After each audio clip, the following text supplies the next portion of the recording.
Welcome back to the channel. New reviews on new content on all the streaming platforms. I get it in for you. So today's review is about one of those, what do you call them? Sci-fi, future dystopian AI quandaries. There's a whole lot mixed in there, and we need to determine, is this just another one that you can go and actually go buy, or does it have something special? I'll let you know. If you want to hear that review, click like, share, subscribe. Go ahead. I'll wait. Okay, I'm not going to wait any longer. You let me know at the end if you want to do it. Anyways, let's get into this review. So, Jung-E premiered on Netflix on January 19th. Has a runtime of an hour and 39 minutes. Now, this is Korean, but it does have English dubbing available. So you do not have to read if you don't want to. Okay? So here's the storyline that they got for us.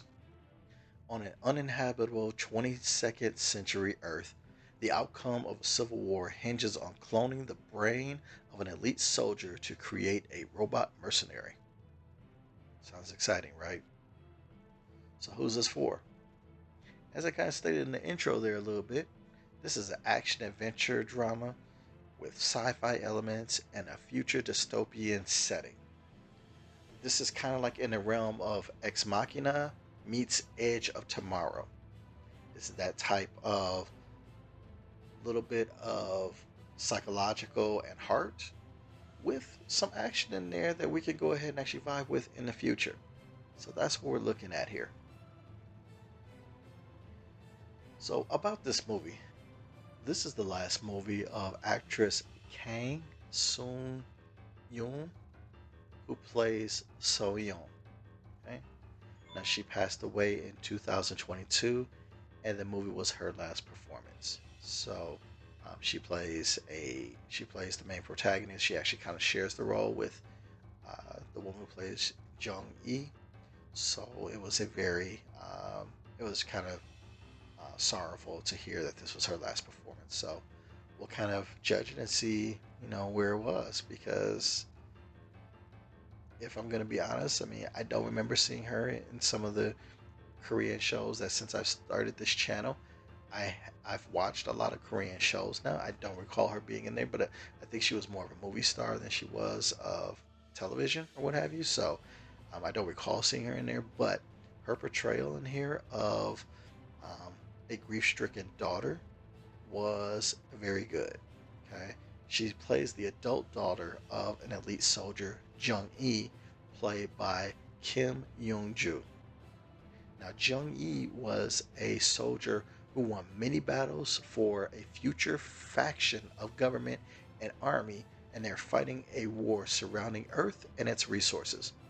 Jung E died, but her brain is preserved and studied for future tech. Okay?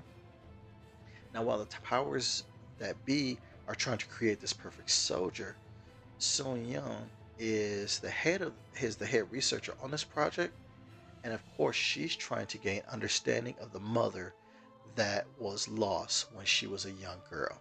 So her mom went off to fight in this war, and we learn the reasons why she went to fight. And she actually grows up to go and actually be educated and be head researcher on the project that basically maps her mom's brain. So it's a very interesting dynamic. Now, for my main audiences that are sci-fi action fans, maybe fans of stuff like um, just higher level type of dystopian futures, they should be aware that the action is pretty decent here, but it takes a backseat to the story and the drama between the mother and the daughter and the powers that be. Now, when the action's on, it's pretty good, as is mostly between androids and robots doing destructive things. So when they have it, they go all out. But it's really broken up a lot by a story. So I just need you to understand that. Now you don't get much world building here, so that we don't get a feel much of the total world or what importance this story may mean to all of society. We're given more the feel of the heart between the daughter and mother here. And what I mean to say there is that in sci-fi movies or action movies, especially sci-fi and dystopias, we kind of want to see what's the world like. What's going on, and give me a feel for the factions, give me a feel for the people, or what's happening there. We don't get a lot of that. This is really self-contained into this research laboratory and what's going on there. So if you're looking for that, I need to go and actually, take that down as an expectation. One of the biggest questions that's here is that the movie attempts to ask is, what does it truly mean to live and be alive? And the movie does a pretty good job of giving you its opinion. Main viewers should go ahead and actually expect more kind of Black Mirror of exploring itself versus iRobot of action. So, how Black Mirror is, a series that is a little bit of a mind bender type of thing, trying to tell you something about society, so something about yourself or what have you. That's where this movie is going, versus an iRobot, which is a movie that is there to give you more action, and then the story is kind of drives forward so that we can get to more action. So think of it in that way, and you'll kind of have better expectations for this sci-fi movie. Now, for my casual streamers, you got more things to consider as far as, okay, well, that's fine, it's sci-fi, whatever, but that's not always my thing. So what's going to keep me engaged? So your side characters are pretty okay on here, but the director of the facility, Kim Sang-hoon, played by Ryu Hyung-soo, is a character that runs the gambit of personality types and is good in his role. Now, the pacing is a bit slow in spots, but the last 30 minutes really picks it up and goes, and we have good effects, round out a decent casual watching. So, for my casuals that you're kind of thinking, like, is this going to be a paint by numbers? Not necessarily, because it is the AI aspect of things, going and actually putting a human brain into a Android and seeing if it can go and actually work. And then, you know, what does that brain remember? What does that brain know? What does it do? All that kind of stuff. And what are some of the challenges that go with doing something like that? And then it also challenges, um, mind, consciousness, soul, all that kind of stuff. And there's just a lot there to go and actually work with on the story. And then for my casual viewer, you do go and actually get some action spots in there that you can go ahead and actually latch on to. Like, boom, they're coming, and they happen. You like it. So, for my verdict, I'm gonna go and actually say for my mains, this is a must watch. The story and heart are beautiful in this. The action is decent, nothing earth shattering, but the performances in here by the main two actresses are excellent.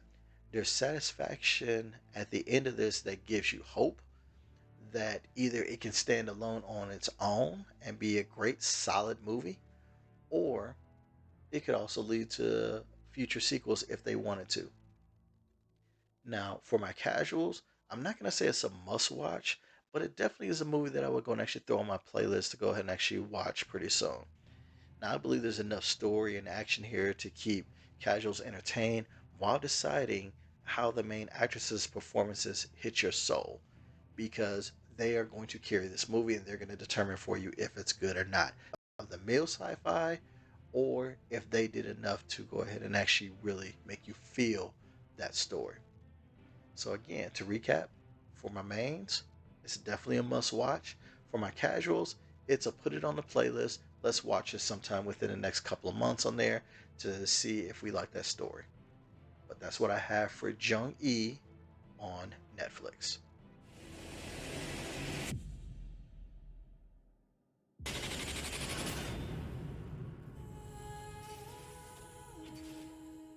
You stayed.